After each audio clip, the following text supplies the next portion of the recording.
भारत पुन्हा गुलाम होऊ शकतो, तुम्ही गुलाम होऊ शकता, हे ऐकून कदाचित तुम्हाला धक्का बसेल. भारत भरत राजाच्या नावावरून पडलेले नाव, त्याच्या वंशजांना भारतीय आणि त्याच्या या भूमीला भारतवर्ष असे म्हणतात. महाभारत या खंडकाव्यात भारतवर्ष आणि भारत कुले असा उल्लेख आढळतो.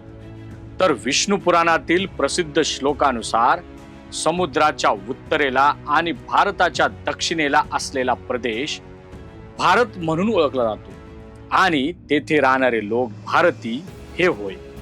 तर भारतीय संविधानाच्या कलम 1 मध्ये स्पष्टपणे म्हटले आहे, India that is Bharat shall be a union of state. India म्हणजे भारत, भारत हा राज्यांचा संघ असेल. सिंधू नदीच्या नावावरून पर्शियन भाषेत सिंधूचा हिंदू असा अपभ्रंश झाला. ग्रीक त्याला इंडोस म्हणत, त्यावरून इंग्रजीत इंडिया हे नाव भारत भूमीला रूढ झालेले दिसते. ईस्ट इंडिया कंपनी आणि ब्रिटिश राजवटीने सुमारे 190 वर्ष भारतावर राज्य केले. पण भारतावर फक्त इंग्रजांनीच राज्य केले का? तर नाही. स्वकीय आणि परकीय सत्तांनी अनेक वर्ष भारतावर आपली हुकूमत गाजवली आहे. मौर्यांनी भारताच्या उपखंडातील काही भागांवर 137 वर्ष राज्य केले. तर गुप्त साम्राज्याची 230 वर्ष, दिल्ली सल्तनतची सुमारे 320 वर्ष भारतातील काही भागांवर सत्ता होती. मुघल साम्राज्याने सुमारे 331 वर्ष राज्य केले. तसेच इंडो ग्रीक यौवन राजे, शक, कुशाण, हुन, तुर्क, अफगाण राजवंश, सातवाहन, चालुक्य, राष्ट्रकूट, चोल, पल्लव, यादव आणि मराठा यासारख्या अनेक राजसत्तांनी भारतावर राज्य केले. भारतीयांसाठी अत्यंत घातक कालखंड हा ब्रिटिश वसाहतवादी काळ मानला. हा कालखंड तब्बल 190 वर्षाचा असून ईस्ट इंडिया कंपनी आणि ब्रिटिश सरकार यांनी सुमारे 1757 ते 1947 या काळात भारतावर राज्य केले. इंग्रज भारतात व्यापारासाठी 1608 साली आले. ईस्ट इंडिया कंपनी ही व्यापारी संस्था म्हणून भारतात आली, परंतु व्यापाराच्या निमित्ताने तिने जवळजवळ 100 वर्षाहून अधिक काळ भारतातील विस्तीर्ण प्रदेशावर राजकीय सत्ता प्रस्थापित केली. अखेरीस 1857च्या उठावानंतर ईस्ट इंडिया कंपनीची सत्ता संपुष्टात आली आणि 1858 पासून भारताचा कारभार थेट ब्रिटिश राज्यसत्तेकडे गेला. अन्याय, जुलूम, हिंसाचार, आर्थिक शोषण, लूट, जीवितहानी आणि क्रांतीवीरांच्या प्राणांची आहुती देत 15 ऑगस्ट 1947 रोजी भारत स्वतंत्र झाला. 26 जानेवारी 1950 रोजी भारताचे संविधान लागू झाले.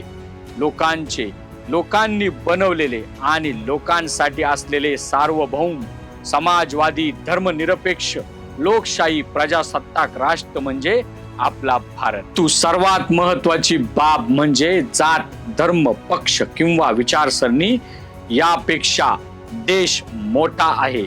जर आपण देशापेक्षा पक्ष किंवा एखाद्या विचारसरणीला महत्त्व दिले तर भारताचे स्वातंत्र्य पुन्हा धोक्यात येईल. दुसरी महत्वाची गोष्ट म्हणजे आपण आपली सामाजिक आणि आर्थिक उद्दिष्टे साध्य करण्यासाठी भारतीय संविधानाने दिलेल्या कायदेशीर मार्गांचाच वापर केला पाहिजे. हिंसा, रक्तपात, कायदे मोडणे, असहकार किंवा सत्याग्रह यासारख्या मार्गांचा अवलंब न करता लोकशाहीमध्ये बदल घडवण्यासाठी मतदान, न्यायालय, संसद, शासन आणि संविधानातील कायदेशीर प्रक्रियांचाच आधार घेतला पाहिजे. तिसरी महत्वाची गोष्ट, लोकशाही टिकवायची असेल तर नेत्यांचा आदर करा, पण अंधभक्त होऊ नका. व्यक्ती किंवा नेता संविधान आणि कायद्यापेक्षा मोठा नाही, हे लक्षात ठेवा. कोणत्याही नेत्याला देव बनू नका. अंधभक्तीमुळे प्रत्येक गोष्ट आपण आंधळेपणाने स्वीकारतो, आपली अक्कल नेत्याच्या चरणी गहाण टाकतो. त्यामुळे लोकशाही कमकुवत होते आणि हुकुमशाही निर्माण होण्याचा धोका वाढतो. म्हणून नेत्यांपेक्षा संविधान, कायदा आणि लोकशाही संस्थांवर विश्वास ठेवा. राजकारणातील भक्ती किंवा व्यक्तिपूजा ही अंतिमतः देशाला हुकुमशाहीकडे नेणारा मार्ग आहे. चौथी महत्वाची गोष्ट, आपण भारतीयांनी केवळ राजकीय लोकशाहीवर अवलंबून न राहता सामाजिक आणि आर्थिक लोकशाही निर्माण केली पाहिजे. सामाजिक लोकशाही ही 3 मूलभूत तत्वांवर आधारलेली आहे. स्वातंत्र्य, समता आणि बंधुता ही 3 तत्वे एकमेकांशी जोडलेले असून त्यापैकी एक जरी कमकुवत झाले तरी लोकशाही कमकुवत होते. समता नसल्यास काही लोक इतरांवर वर्चस्व गाजवतील. स्वातंत्र्य नसल्यावर माणसांच्या कर्तृत्वाला आणि प्रगतीला संधी मिळणार नाही. बंधुता नसल्यास समाजास परस्पर विश्वास आणि आपुलकी राहणार नाही. असे झाल्यास लोकशाही टिकवण्यासाठी सतत सक्ती आणि पोलीस यंत्रणेची गरज भासेल. जर सामाजिक आणि आर्थिक विषमता दूर केली नाही तर अन्याय सहन करणाऱ्यांचा लोकशाहीवरील विश्वास उडेल आणि त्यामुळे लोकशाहीलाच धोका निर्माण होईल. लोकशाही फक्त मतदानावर टिकत नाही तर ती समाजातील समता, स्वातंत्र्य, बंधुता आणि न्याय यावर टिकते. म्हणून प्रत्येक नागरिकाला समान सन्मान, समान संधी आणि समान न्याय मिळेल असा समाज निर्माण करणे हेच खऱ्या लोकशाहीचे ध्येय असले पाहिजे. 26 जानेवारी 1950 रोजी भारतीय संविधान लोकार्पण करताना डॉक्टर बाबासाहेब आंबेडकर म्हणाले, स्वातंत्र्य एकदा मिळाले म्हणून ते कायम सुरक्षित राहते असे नाही, ते प्रत्येक पिढीला जपावे लागते. जर तुम्हाला वाटत असेल की आपला देश पुन्हा पारतंत्र्यात जाऊ नये, आपण आणि आपली पुढील पिढी पुन्हा गुलाम होऊ नये, तर प्रत्येक भारतीयाने देशाच्या एकतेचे आणि स्वातंत्र्याचे रक्षण करण्यासाठी कायम सज्ज राहिले पाहिजे. भारतीय लोकशाहीचे संरक्षण करणे हाच देशाची सेवा करण्याचा एकमेव मार्ग आहे.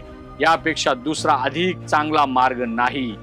आपल्या देशाचे स्वातंत्र्य टिकवण्यासाठी शेवटच्या श्वासापर्यंत आणि शेवटच्या रक्ताच्या थेंबापर्यंत प्रयत्न करण्याचा आज आपण निर्धार करूया.